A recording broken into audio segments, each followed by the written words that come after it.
I've been an EMT for 25 years. One of the problems that EMTs face in any kind of field situation is refusal of services. It's called RMA, refused medical assistance. An adult, competent human being is assumed to have the right to refuse medical assistance. However, the question of competence is one that's very difficult. In a motor vehicle accident where there's the possibility of head trauma, when someone's had a stroke, when there's any sort of altered mental status, and of course there's a long list of possibilities here, or when someone is a minor. The person is not assumed to have the right because the competence is questionable. So very often we have to spend some time in the field deciding whether or not this person has the right to refuse our assistance. One particular call, we went to the home of friends, people my wife and I knew socially. Their daughter, who's 23 years old, living at home, was anorexic, had been for many years. I knew her as a teenager, and she was a lovely girl, chubby, outgoing, friendly. She had run into difficulties sometime during her college years. She lived away from home then.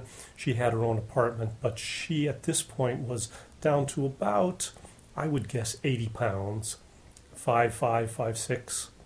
So she was at the point where her body was actually feeding upon itself. She was literally wasting away, and she was near death. The parents were distraught. They called 911 and asked us to take her into the hospital to get an IV, to somehow start nourishment. This was not the first time this had happened. They had been seeking treatment for her, and in clinics they had been getting her counseling, but she was still stubbornly clinging to her anorexia. On the other side was the daughter, 23 years old, who did not want to go to the hospital and did not want treatment. She said she was fine. When we got to the home, we pulled the covers off of her, exposing her body, and we could see her ribs. In fact, the skin was indented between the ribs. We could make out almost all of the major bones in her body. Her abdominal area was sunken, and there were lumps in there indicating various viscera inside. We could tell that she was near death. The question was, who had the right? The mother who wanted the daughter treated because she was near death, or the daughter who refused treatment and said, I know what I'm doing.